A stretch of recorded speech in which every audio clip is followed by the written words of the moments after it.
And welcome back, everyone, to another, actually, give me just a moment, please. I did a funny thing here. 1 second. I know you can hear my music still. I've got a stream delay going on. I seem to keep making these errors every single time I start a live stream.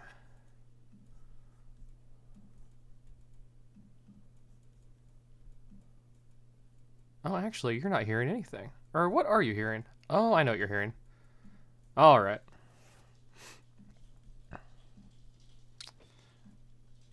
And we're back. So, anyways, welcome back to attempt number 2 of Starship Flight 8.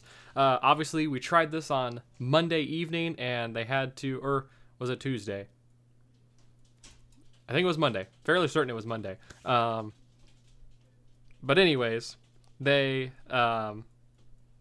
attempted to launch Starship Flight number 8 on Monday evening, and they had some issues with pressurization on the booster and ship. The fuel tanks were slightly underperforming with the pressure they were supposed to be maintained at for flight, so they had to destack the ship and the booster and do some checkouts, make sure they were good to go. So they are back again, trying again today, and we're going to see if they can actually get this thing off the pad. I started the live stream a little bit later. We're actually like 9 minutes out from launch right now, just because I didn't want to have to wait all that time that we waited last time, because we're here for the rocket. Like, let's all be honest, we're not here for me. We're here for the rocket. So I figured I would start the stream a little bit closer to the actual launch time, so we still have a little bit of time to chat before the actual launch happens. But I also wanted us to make sure that the launch would be happening soon, so that way we could just get this party started, you know? So without further ado, let's listen in to the SpaceX stream and see what they're saying at the moment, 8 minutes out. Everything looks great in terms of the sea and airspace here in the Gulf of America, as well as in the Indian Ocean. Of course, we want to make sure both areas are clear as the ship will be splashing down in the Indian Ocean while the booster is going to be coming back to us at the launch site just a couple miles behind Dan and I. Weather, you could call it a silver lining that we had to delay from Monday, because holy moly, visibility is 1,000 times better today, and it's going to make for some really great views. Now, leading up to today, we did stack the vehicle later last night. Flight controllers reported to their consoles earlier today. The site was cleared and the range team was deployed. That's right, and a lot of checkouts have happened just throughout the day, aligning our guidance, navigation, control, getting all the tanks ready for prop load, which has about 4 minutes left to go. You can see us almost topping out on ship, getting ready to top out on booster. And then it also includes getting all the ground support systems checked out, ready to go. Chopsticks were demated, did their wiggle test in advance of their upcoming catch opportunity. So as I just said, prop load's ongoing. We've got a little over about 4 minutes left until, or about 4 minutes. What's 7 minus 4? 4 minutes until we get to closeouts on ship and on booster. We did just hear that the range did pull again green. So we're not tracking any issues right now. Bottom line, things are looking great for launch at the top of our window at 5:30 p.m. Central Time. Yeah, very exciting. Microphone's muted. That is all great news to hear. Obviously, they're saying, my microphone, get that a little bit closer to me. Obviously, they're saying everything is green right now, good to go. Obviously, they were kind of saying this on the last time too, so I'm not going to hold my breath yet and say that, yes, this thing is definitely going, because anything can happen within the next 6 minutes. Space is hard, and rockets are even harder. So it's a very tricky thing, making sure all of these little components, the software, the physical pieces of the rocket, everything has to fall in line and work perfectly in order for this thing to go off without a hitch. So any little thing that the computer detects that's kind of off nominal, it could abort just like that. So we're just going to hang out and see what happens here. Obviously, I want to talk a little bit about this mission itself. Obviously, Flight 7 was supposed to be doing what Flight 8 is doing today. They were supposed to send the thing up. This was it, so let's backtrack a little bit. So the ship, the upper stage on this, the one with the flaps on the side, the ship is in its Block 2 variant now. So version 2 of Starship, a lot of changes have been made. First ever time flying Block 2 was Flight 7. A lot of people had a lot of high hopes for it just because every single flight with Block 1 seemed to go pretty flawlessly up until re-entry. Well, I shouldn't say that because the ship did have some issues getting into orbit within the first 2 flights, but it seemed to be a very reliable system for the most part, like just in terms of getting the thing off the pad. We didn't have a single abort or anything really that held up the launch from taking off on like the day of in the launch window on the first try. So we were kind of spoiled from that sense, seeing Starship launch just so easily without any hiccups. So seeing these hiccups with the new Block 2 variant can be a little bit concerning depending on the way you look at it, but it's all about improving the system and making it more reliable as we go on. So obviously Flight 7 was supposed to send Block 2 all these upgrades for the ship. They're going to do a soft splashdown in the Indian Ocean like they've done with all the previous Starship flights that have landed. But unfortunately, Flight 7 didn't make it that far. There was an issue in the engine bay on Flight 7 for the ship, and it ended up going down over the Turk and Caicos Islands. So we're hoping this time around they have solved the issue, and this ship will be able to make it into orbit without any issues. We're hoping the booster is going to come back, and they'll be able to catch a third booster. On the last stream, they mentioned that this specific booster, if it is successfully caught, there is the potential that it could be reused for a future flight. So I'd be really intrigued to see how soon they take this booster and turn it around for the next flight, because they already have another booster that's being tested right now. There's cryo testing going on for it. So I'm not sure if Flight 9 will be a reused booster,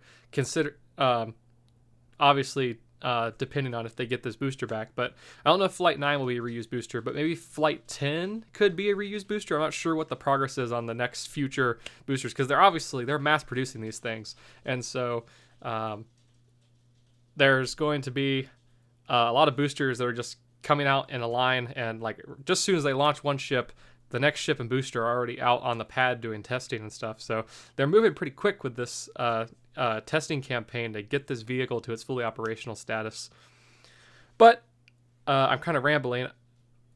It will be interesting to see how soon they reuse this booster, if they catch it and they decide that it is safe enough to actually reuse. So Flight 9 would obviously be really cool, because that would mean a very quick turnaround for Flight 9. All they would have to do is verify that the ship itself is ready, and they can just throw that booster back on the pad and maybe do a static fire to make sure it's still doing what it's supposed to do. But very quick turnaround nonetheless. But these flights are very important to me because obviously Flight 7 was supposed to go to the Indian Ocean. Flight 8 was originally supposed to be planned to be the first ship to come back to the launch site and be caught by the launch tower. So obviously the launch tower, you can see there's like the black arms that stick out from the side of the tower. Those are designed to close on the ship and the booster both as they come back in to land, and plop them right back onto the launch mount. So then they can immediately be refueled and go again. So it's all about quick, rapid reusability with Starship. They want to be able to turn this thing around faster than any rocket in history. Falcon 9 is a very quick vehicle for being turned around and reused. I think the quickest they've ever turned a booster around is maybe like 29, 30 days, if I'm correct.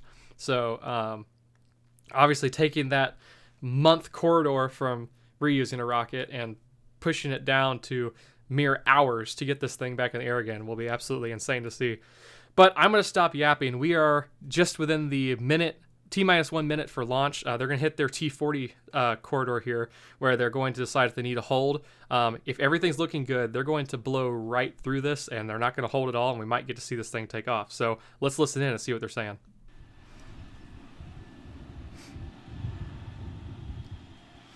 And I will go full screen as well for launch, considering that they 10 seconds away from that T-minus 40 hold. We'll see what they do. And we have a hold at T40, so let's see if they blow through this. We are going to hold at T-minus 40. So we'll see. The T-minus 40 is kind of just like a short time frame where they usually just need a couple more minutes to check through things, maybe a couple more seconds. The very first flight of Starship, they held at this T-minus 40, but it was like a very quick hold. They kind of held it, I mean, like 30 seconds later, the countdown clock started again. So there could just be little things they're watching. Could be big things they're still watching. Yep, here we go. Countdown clock was just released again, so it looks like we are going here. We are T-minus 30 seconds now. I'm going to go full screen, and let's watch this thing happen. T-minus 30 seconds till the liftoff of the 8th flight of Starship. All right, here we go. We're T-minus 20. Our flight director, Joe Schleicher, today is go for launch. Starship is Let's go listen for in launch. As it takes us through the final seconds of the count. All right, here we go. This is the moment we've been waiting for. We've waited 3 days for this. T-minus 8, 7, 6, 5, 4, 3, 2. Here we go. We got the deluge system. Engines are up. We've lit. Are we going off? Are we lifting off? All right, we've got liftoff. Starship Flight 8 is in the air. Off it goes. Man, they got that drone extremely close to the ship. That is insane that the shockwaves aren't going to impact the drone at all. Oh, never mind, it is. There goes the shake. I think they actually lost the signal there. It just cut away. But... All right, Starship is off. Let's see how we do. We have all 33 engines on the booster running, which is absolutely insane. This is like the most engines other than the N1 rocket that Russia developed for their moon program. We're a little over 40 seconds. I'm going a little to over 40 in just a moment. But all 33 engines on the booster running. This is more engines than the N1 rocket had back in the 60s when they were trying to get cosmonauts to the moon. So obviously it's really impressive to see that they've been able to have so many successful flights with all 33 engines on the booster running. Obviously, the first 2 flights, they lost a lot of engines and stuff, and it was kind of like, ooh, we don't know if it's going to make it or not, which neither of them did make it, but it made it all the way up to the point of engine cutoff, which was still really impressive to lose that many engines and make it that far. But they're running all 33 engines. The booster system, to be honest, has just become super robust. Like, the booster just seems like an extremely reliable vehicle. They could honestly do like a modified upper stage that's non-reusable and just start chucking payloads out into orbit if they wanted to. But I don't think SpaceX is going to do that because it will kind of go against their reusability philosophy. But here we are. We're T plus 1 minute 40 seconds into flight. We're going to be coming up on engine cutoff here soon. All 33 engines are still going. Let's listen and see what they're saying.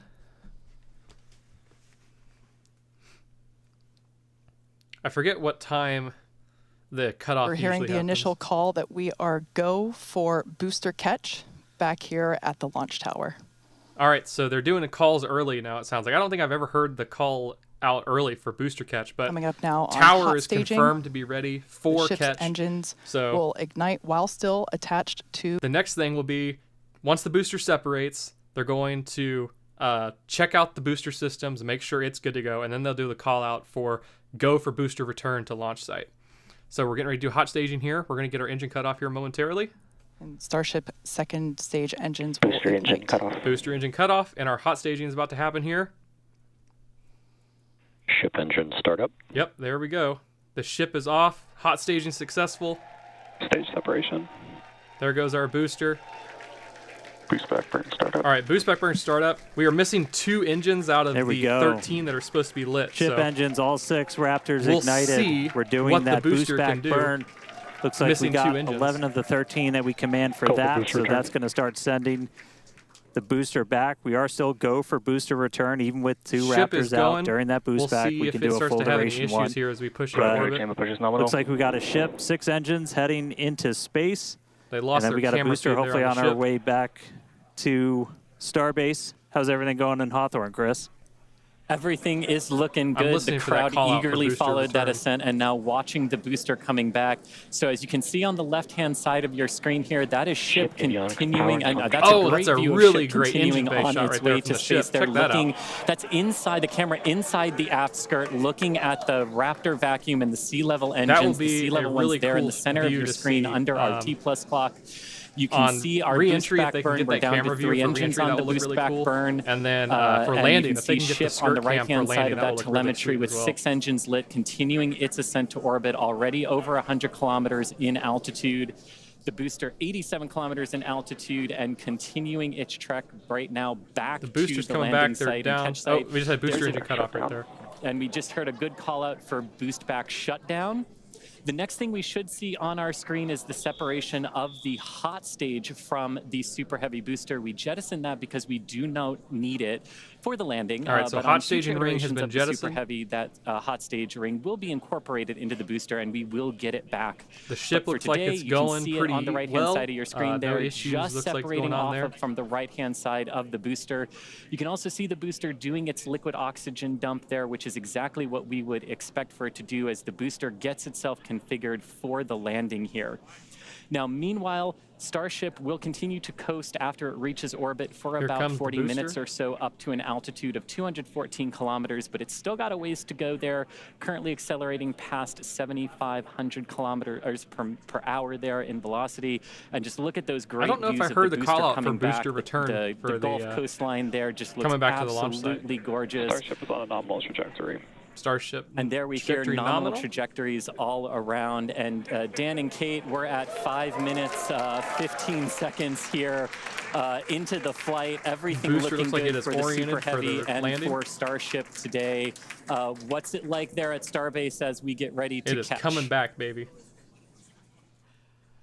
It was incredible, Chris, to be able to see the mock diamonds with my own eyes. That was amazing. We are standing by for return of booster back to the launch tower.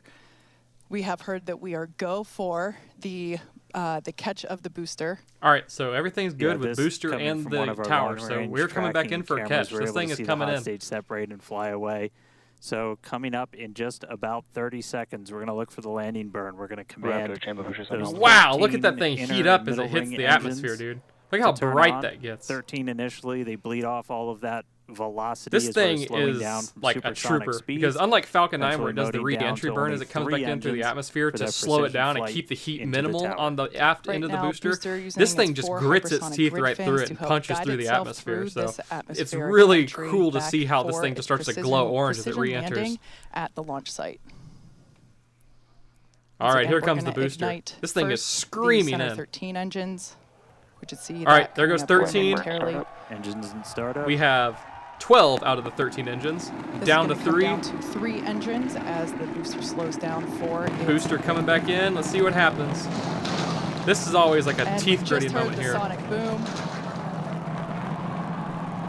Oh man, they got it again. That is insane. What an incredible sight to see the Super Heavy booster gliding down into the chopstick arms once again.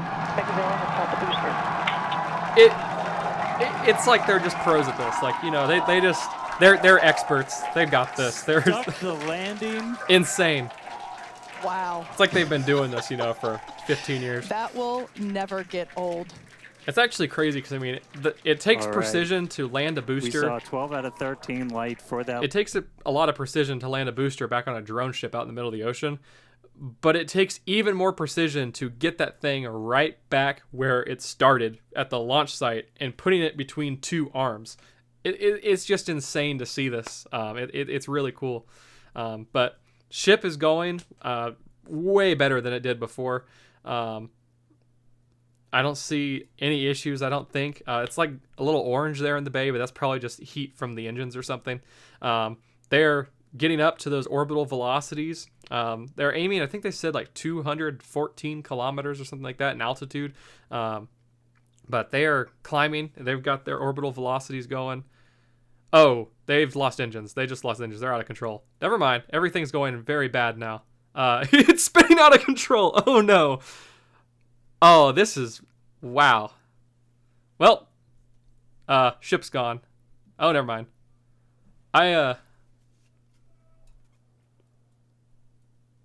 don't know if that was supposed to happen or not. I wasn't listening to the audio. I don't know if that was supposed to be ship cutoff or if they literally just lost that many engines. FTS is saved. Ship FTS safe. So it doesn't even have its So we're still getting video down from the ship. You can see we've lost several engines and we've lost attitude control of the vehicle. They're still getting video down from this thing, dude. Oh, no, man. That is insane. They've lost their FTS, though. Stand by for start. The speed's going down. So we'll continue to stick with it. There goes one engine. For those of you that their telemetry is going all over the place. For those of you that just recently joined us, we had a successful liftoff of the 8th test flight of Starship. Man, Block 2 is just not doing it. They are not having it. The booster, actually, you can see it just behind us here. The booster had a successful catch back at the tower. Unfortunately, it seems as though we lost the attitude control of the ship. We are standing by as we listen in with the teams on the nets to understand what information we're able to provide you. I'm so sorry. I was literally just talking about, we are able, oh, it's going great, guys. Everything's working. And then right as I said that, incredible to take a moment and see 4 out of the 6 engines just disappeared, and the whole thing started spiraling out of control. We've lost contact with the ship. We're no longer receiving telemetry. They have lost contact with the ship. So we were only about 20 seconds away or so from the end of that ship ascent burn. We saw several of the engines start to cut out. Once you lose enough of those center engines, you're going to lose attitude control. And so we did see the ship start to go into a spin. And at this point, we have lost contact with the ship. So we're going to listen in for a little bit. Just the thing's coming down again. I think it's pretty obvious. I don't know how far it's going to make it today, but just give us a couple more minutes. We'll bring you more information as it comes out. Let me plug this thing in here real quick.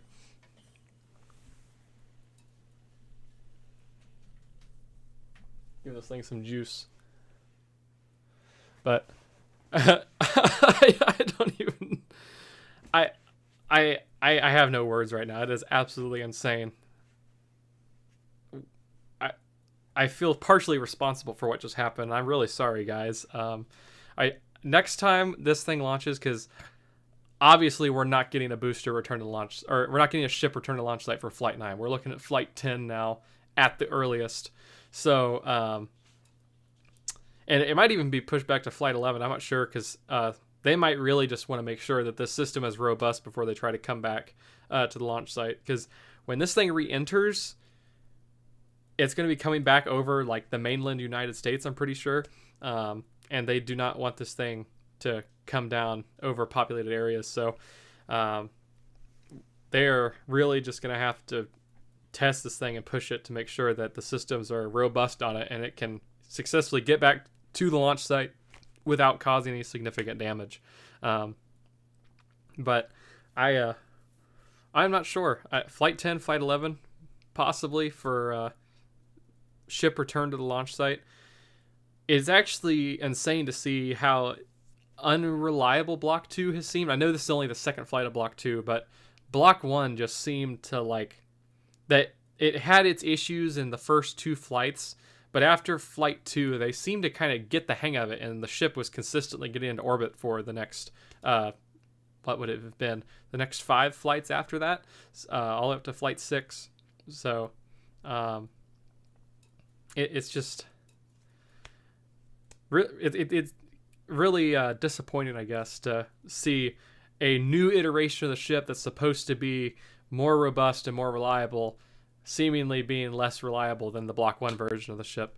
I actually don't know who's watching right now. I've been paying attention to this. Let's get the comments opened up and just take a peek here, because looks like Dan is here. Hello, Dan. Welcome into the chat. I think you're the only one watching at the moment, but I will take it. It's just really, really disappointed right now. I don't even know what else to say about this, because you just kind of expect it to work, you know. I mean, after how much success they've had for the past couple of flights, like actually being able to get the ship all the way through re-entry with Block 1, and now Block 2, they can't even make it to orbit, and it's been 2 flights now. So maybe third time will be the charm of Block 2, because it took them 3 flights of Block 1 to get into orbit, and then their system started becoming more reliable. So maybe... All right, so coming back with you real quick. So can confirm we did lose contact with the ship. Unfortunately, this happened last time too, so we've got some practice at this now. We've got a lot of measures in place, like debris response areas where we coordinate very closely with air traffic control. We have a lot of measures put before we ever launch a rocket to make sure that we're keeping the public safe. Those worked last time, and they're actively in work right now. So just to recap real quick, everything we saw, we lifted off right at the top of our window, essentially at 5:30 p.m. Central Time. Booster was able to get us all the way up into space, made its way back here. It's sitting on the tower right behind us, our third ever catch. Starship ignited all 6 of its Raptor engines. It was just about 20 or 30 seconds away. We'll get exact times from the end of its ascent burn when we started to see some engines go out on ship, eventually lost attitude control, and then lost contact with the ship shortly after. So obviously a lot to go through, a lot to dig through. We're going to go right at it. The primary reason we do these flight tests is to learn. We have some more to learn about this vehicle, but we're going to be right back here in the not too distant future, and we're going to get a ship to space. Yeah, you're absolutely right. But yeah, so I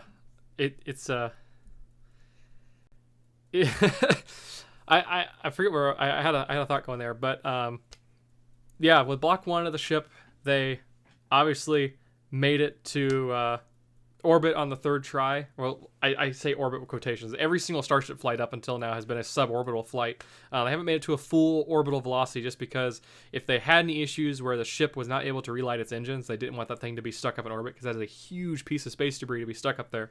So obviously it's been like pretty much a suborbital trajectory, but they sling themselves out so far and go so fast that they get to experience the same re-entry effects that an orbital rocket would. So they are like right at the edge of being orbital, but they're not actually orbital.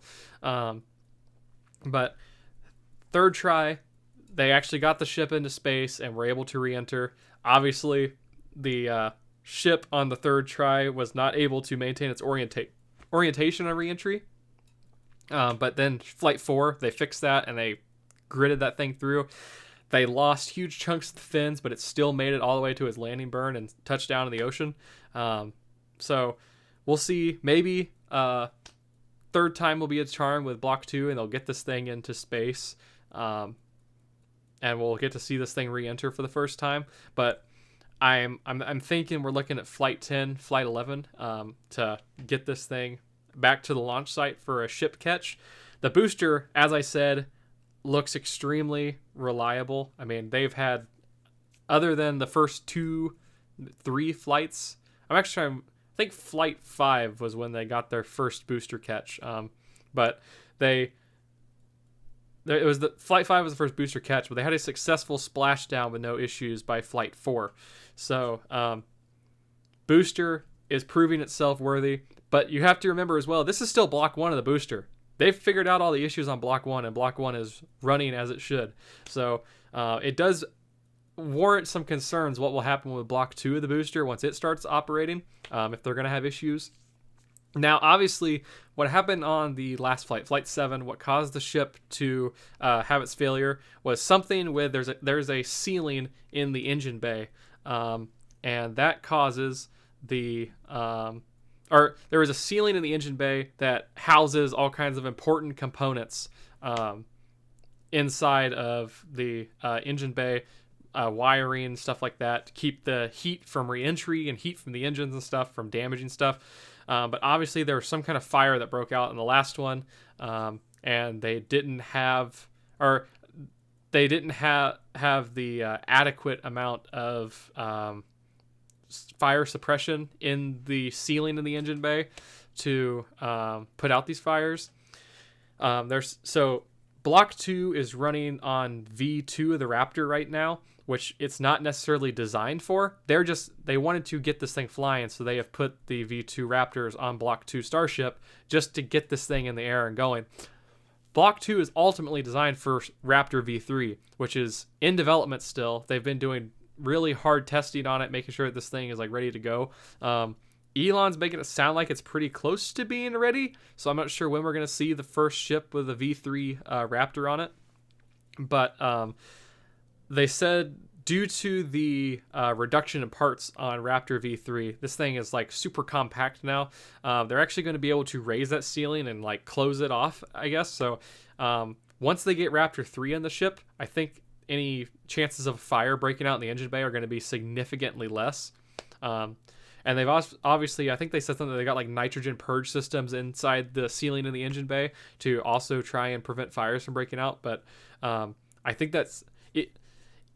this is very similar to what happened on the last flight where they lost engines, the ship went out of control, and then it broke up and re-entered. Obviously, it broke up a lot earlier, and they still had the flight termination system.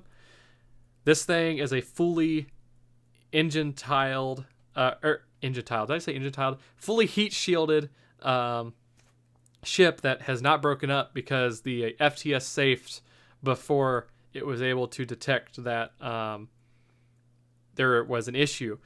I don't know if there's like a manual flight termination control that the flight controllers have where they can terminate this thing like way in advance.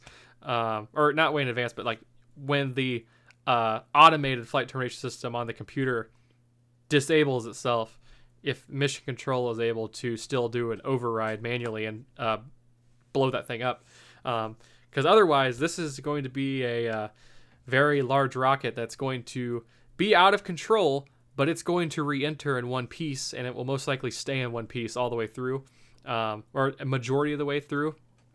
So if it's going to make it significantly farther than it did this time. I don't think it's going to come down over any islands this time around. It should be further out into the ocean and not cause a problem.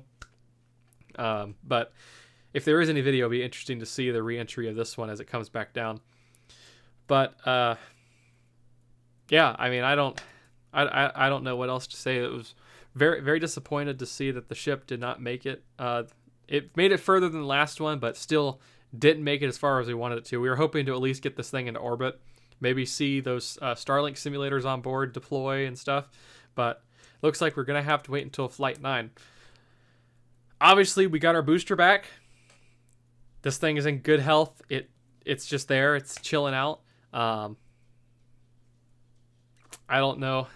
Let me go back in here. Let's look at SpaceX into their stream. But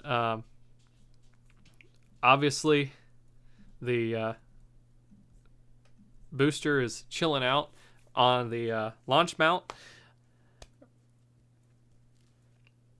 They said there's a possibility for this thing to be reused, so if they want to get Flight 9 in the air quickly and start trying to get that ship into orbit, they've got a booster that could be ready to go. Just put that sucker back on the pad, get your next ship out there.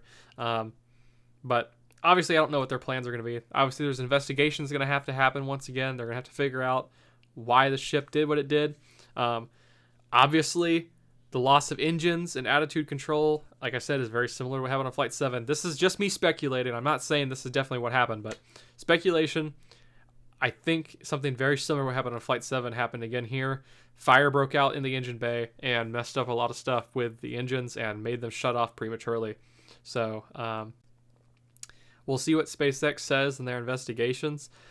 I'm going to close this stream off here because obviously we didn't make it to orbit, so there's not much else to talk about. But I'm going to close the stream off here. If you guys enjoyed, be sure to subscribe to the channel.